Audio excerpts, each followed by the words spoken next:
Hey family, welcome back to the channel. I'm your boy Cut Nice 50 and this is One-on-One with Cut Nice 50. If you're new to the channel, thanks for tuning in. Don't forget to like, subscribe, and follow. Today, man, we got another amazing video review.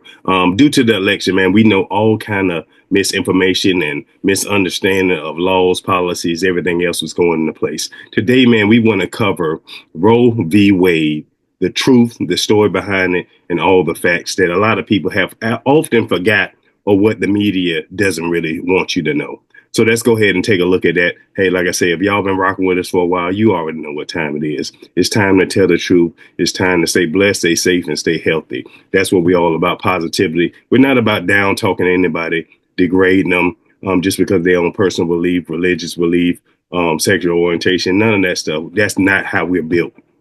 But we do want to share the correct information out there. We also want to get to the bottom of why we're having a great divide right now. Already know me, I'm a faith believer, but let's go ahead. The true story behind Roe v. Wade. This young lady right here off Live Action did an amazing job. So full link always will be in the description section below. Let's go.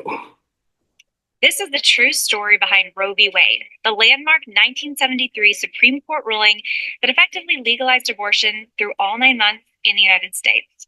The real name of Jane Roe was Norma McCorvey.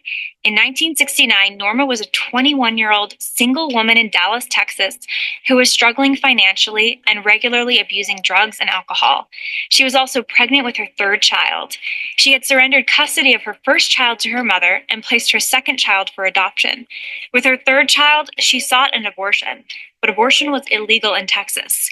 At the time, abortion was only legal in a handful of states, like California and New York, and Norma didn't have the means to travel to one of those states. Based on advice from others, Norma even began to lie that she'd become pregnant from a gang rape in hopes that it would make it easier to obtain an abortion.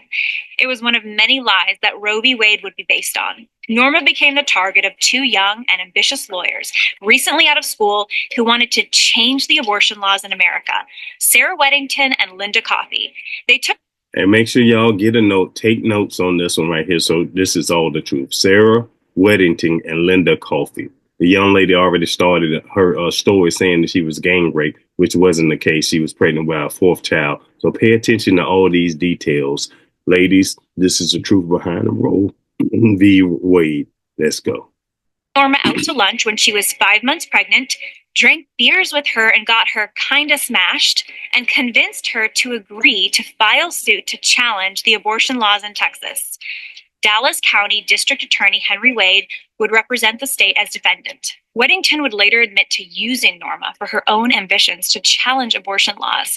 She said that Norma was just a vehicle for presenting larger issues, and that all Jane Roe did was sign a one-page affidavit. She was pregnant and didn't want to be. That was her total involvement in the case. In fact, Weddington said that if she had to do it over again, she wouldn't even use McCorvey as the plaintiff. Weddington and Coffey kept Norma completely out of the loop when planning their case, and Norma didn't even attend a single trial hearing. Now, y'all hear that. This is the basis of what the trial was all about, and this young lady didn't even attend one session. You can't make this stuff up, but they're pushing it for a certain reason. Of course, emotions are involved. This is a sensitive topic that we believe. But myself personally, I just don't believe in it because I know God said, I anointed you in the womb, meaning that your life does matter. And we're going to go ahead and continue. But share your thoughts on this. So far, did you know this or you didn't know? Any questions or comments, please put it in the description section below. This young lady is already cooking, doing a phenomenal job. Weddington really wanted to get Norma an abortion, she could have, as she was heavily involved in an abortion referral network in Texas. Weddington had the resources, but she never mentioned this to Norma, because apparently that would mean losing the only plaintiff that she had with the necessary legal standing to challenge the law. How ironic that Weddington championed abortion access for all women by secretly withholding an abortion from her own client. So during the trial proceedings, Norma gave birth to a baby girl and placed her for adoption. That's right. Jane Roe of Roe v. Wade never even had an abortion. Did y'all just hear what she said? Jane Roe never had an abortion from Roe v. Wade. She had the baby and gave it up for adoption. Now, even the case doesn't even make sense for us today. Did you know this or didn't you? You didn't know this. You know, a lot of people say that she wanted an abortion and it was illegal, all this other stuff. But did you know that the young lady actually had the baby and gave it away for adoption? Norma became a poster child for the abortion movement while never having an abortion herself. A three-judge panel in Texas ruled in Weddington and Coffey's favor, but the state immediately appealed and Roe v. Wade made its way up to the Supreme Court. In 1973, the Supreme Court handed down their ruling, along with another abortion case, Doe v. Bolton. The real name of Mary Doe in Doe v. Bolton was Sandra Cano. She was a poor 22-year-old mother of 3 in Georgia.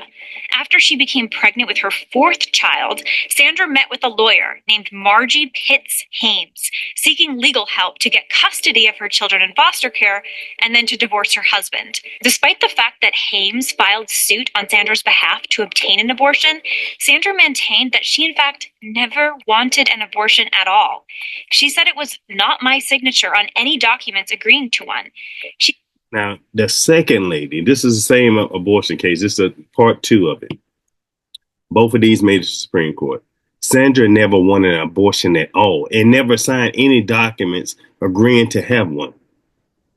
You can't make this stuff up. Only thing we have to do is research. If we don't have the information, we don't let our emotions get the best of us. If we research just a little bit, I know we don't have the time to. That's why as content creators like myself, other people, other Christian people who actually want to do the information, who want to give it justice so we can have probably get rid of some of the division that they try to put in our face. Men against women, people who want to have the abortion, the women's rights movement. Like I said before, we hate negative and any kind of trauma that happened to anybody. That's not what we're saying. We just saying that we have to remember that even though we think it's our body, it's really not our body. Our body was made for God and for his purposes only. We like to think that we have all the free choice in the world. He gave us free choice for a reason, but that's not our main purpose on this earth. But share yours. That's might just be my own terminology, my own perception on life. But we can agree to disagree that we're not really in control of what we think we are. Only through the grace of God that we're able to do anything that right now. We're lucky to be alive right now in this minute. How many close calls have you ever had? Let's go ahead and continue. That Hames forged her signature on the abortion documents, or that Hames slipped it into the papers she thought she was signing regarding the divorce and sole custody. Like Norma, Sandra also never appeared in court after her initial court hearing. When she found out that Hames was seeking an abortion for her, she fled to Oklahoma to save her baby. The lawsuit filed against Georgia Attorney General Arthur Bolton challenged Georgia's law, permitting abortion only in cases of rape, severe fetal deformity, or threat to the mother. A 3-judge panel district court declared portions of the Georgia law unconstitutional, and the case made its way to the Supreme Court to be decided along with Roe v. Wade. Good evening. In a landmark ruling, the Supreme Court today legalized abortions. The decision in Roe v. Wade was a 7-2 ruling by 9 men. Now look at this now. I know, ladies, you like to think that the men are against you and they was for against it. But look at this panel of judges who actually approved it and made it legal for women to have abortions. No black men up there, of course. But look at all these Supreme Court judges, all white men, all elderly men. I just don't know what to say. Like I said, you can't make this stuff up. And these was the people who approved it. Even though I'm against it, that's the law of the land. We got to follow whatever the case may be. They approved it. All men. Share your thoughts. Did you know this? Let's go. Writing the majority decision, Justice Harry Blackmun invented a legal framework based on an arbitrary 3-trimester measurement of pregnancy. This was not based on a medical understanding of pregnancy or of fetal development, but it was simply a tool to justify abortion during different times of pregnancy. According to Roe, during the first trimester, abortion could not be restricted. During the second trimester, restrictions could be made for so-called health reasons, and during the third trimester, abortions could be restricted entirely, so long as the laws contained exceptions for cases when they claimed it was necessary to save the life or health of the mother. But Doe v. Bolton defined health so broadly as to include physical, emotional, psychological, familial health, and the woman's age. Basically, any justification for a third trimester abortion could fall under such a health exception. Today, America is one of only 7 nations worldwide that allows abortion for any reason through all 9 months of pregnancy. The legal foundation for abortion is total nonsense. Justice Harry Blackmun's argument in Roe v. Wade ultimately concluded that a woman's choice to have an abortion was covered under this supposed right to privacy. That's right. In order to make abortion on demand the law of the land, Blackmun effectively ruled that killing a child in the womb is justified because it is private. Furthermore, Now, I can see that. I mean, your medical information is all your own medical information. That doesn't mean that it's morally right or godly, it's ungodly or whatever the case may be. That's your own personal perception, you and the father itself, but the father does have a say so if he wants to be in this life, so that's just my own personal belief, but you share yours. I know why a lot of people do want it, and it is strenuous circumstances that you can sympathize and you can expect others to want to do that when it comes to people getting raped, molested, all this other stuff, the trauma that comes from it. But I was watching Hardly Initiated, and there's a couple people out there who actually came on the show. They was victims of the same thing, and they're doing amazing things out there. You never know what's going to work in the benefit of God or how he can use you for his will. But that's going on. It's still hard. I know it. I get it. And I would never want to be in that situation. But I do understand why most people are wanting to have that choice. Privacy, as defined by Blackmun, has a very weak foundation legally. The right of privacy originated in the 1965 case Griswold v. Connecticut, in which the Supreme Court decided that certain state restrictions on contraception were unconstitutional because there is a right of privacy for married couples that protects their ability to obtain contraception. This right to privacy for married couples has a famously vague foundation. Justice William Douglas wrote that penumbras formed by emanations from various parts of the Constitution gave married couples this right to privacy. What is a penumbra? According to the dictionary, the partially shaded outer region of the shadow cast by an opaque object, or the shadow cast by the earth or the moon over an area experiencing a partial eclipse, or the less dark outer part of a sunspot surrounding the dark core. So here's how it all breaks down. Within the Constitution, there are penumbras formed by emanations that recognize the right of privacy of married couples to obtain contraception. The Supreme Court case Eisenstadt versus Baird said that the right... Why did it say it's a gray line between married couples and white people who want the right of, privacy? Come on, man. Privacy for married couples also extends to unmarried individuals. And then Roe v. Wade said that right of privacy of individuals to obtain contraception includes the right to kill a child in the womb. That is the ridiculous legal foundation for abortion in America. And it's exactly what happens when the Supreme Court twists the words of the Constitution to fit an ideology.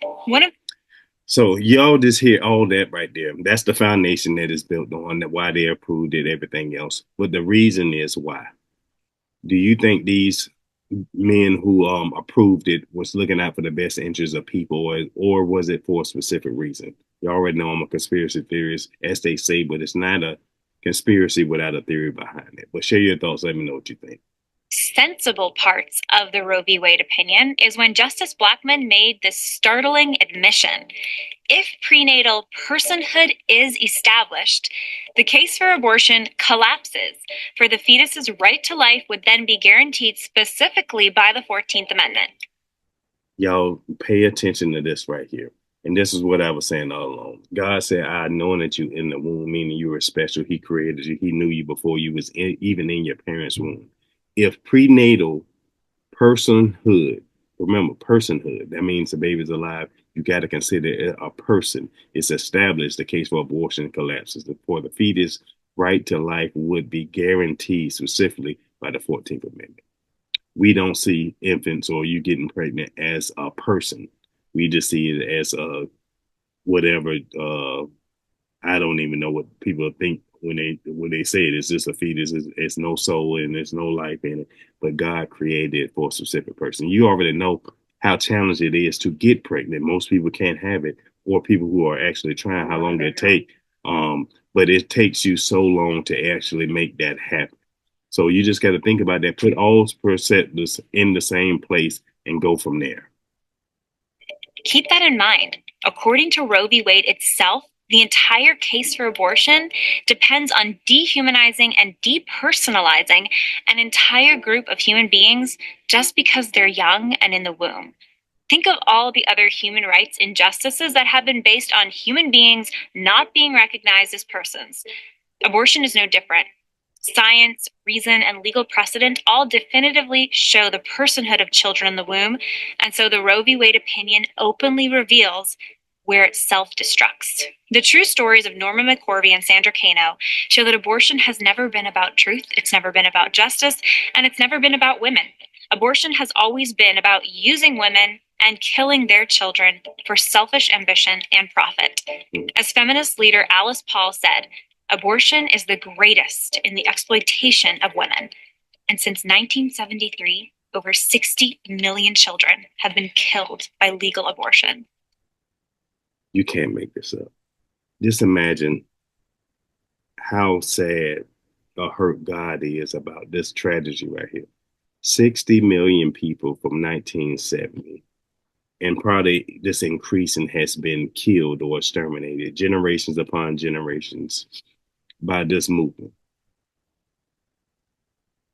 Did they want it? No. I mean, but did most people even think about it? Do we even think about the numbers, the ramifications that the future could have about families? You think what could have been and what could have. We don't think nothing about it. We just want it for a specific reason. 60 million people gone off the planet. Does that count as like a extinction of the unborn? 60 million. Stories of the two women have startling similarities. Both were poor and struggling. Both were lied to and preyed upon by self-interested parties in the abortion movement. Neither of them had an abortion. Both Norma and Sandra would become passionate pro-life activists. And though they have both passed on, it is up to you and to me to take up their mission. In the words of Sandra Cano, I pledge that as long as I have breath, I will strive to see abortion ended in America. And as Norma McCorvey, Jane Roe herself said, I am dedicated to spending the rest of my life undoing the law that bears my name. Now, as you can see, both of these ladies who the law was passed on are still fighting, or if they're still alive, were still fighting until they pass this earth to get this case overturned. They didn't want to be the poster child of this movement. They understand the ramifications. They understand everything that goes into it. Maybe because they're getting older, they got closer to God and everything else. They got the full understanding and picture of what this actually means to the unborn. But they're still fighting and trying to do their best to rectify a situation that was done poorly by mistake. But share your thoughts. Let me know what you think. Let's go ahead and finish this off. I think we're winding down. But I know a lot of people didn't even know this, because I myself personally didn't know that these two women were still fighting and didn't even agree with the system that portrayed them as the ones who spearheaded this movement. And that's the true story behind Roe v. Wade. I want to give a shout out to this young lady right here. Man, amazing work. That video right there is just amazing. I didn't know a lot of the information behind it itself. I didn't even fully grasp the numbers when it comes to how many people was killed in that. 60 million, that's a whole lot. That's a lot of people, man. I know y'all don't even think about that, but it's a sad day when we don't even think about the life of these kids and what they could have been. They say it's the greatest in exploitation of women. 60 million people gone from 1970 and probably increasing until now, worldwide maybe. I don't know if it's just in the US or what, but that was just worldwide, I'm believing. But share your thoughts if you research it for yourself in the comments. And like I say, all this right here, this young lady, amazing job, amazing story, the true story behind Roe v. Wade. If you didn't know anything about it, I just say do your own research. Now you fully grasp why this movement actually was pushed. What was the spearhead behind it? And it's not what you think. You know, it's nowhere near what we could have even thought about it. You dispelled all the myth of history. Oh man, this is just it's mind boggling to me that we don't even have nothing to think about it. But if you're a believer, you understand that we all gonna make mistakes. We all stiff necked. We all do things that we don't even think about the ramifications in it, and we all are subject to, I guess, some kind of criticism or judgment in whatever kind of facet of life that we live in by others. That's just the way we live, especially with social media. But I heard these numbers and I was heartbroken. And like I said, as a big believer, I don't believe in abortion. I think when I was a little younger, before my son, I think one of my exes did get pregnant and ended up doing it. My first time hearing of Planned Parenthood, I thought it was something to prepare you to be a parent myself. I don't know about you, your own story, your own journey with that, but that's what I thought. And immediately when I thought she was going to do it, that was it for me. I was already checked out because I don't agree with it. I understand, but just like most people are saying, Tiffany Montgomery always said, this young lady is saying, most people want to do it for selfish reasons, but doing the act, you didn't. I mean, you knew that it's a possibility, but whatever the case may be, it's an inconvenience for you with whatever you're trying to achieve in this life, not thinking about what the child could have achieved and who they would be. But that's my own personal journey, my story, my testimony. But share your thoughts. Let me know what you think. Did you know the truth? Do you understand it? Full link always in the description section below. Don't forget to like, share, comment, share the content, hit that like button so we can get this message out. This was going to be amazing right here. But hey, stay tuned. We got a lot more videos coming with that. Yeah.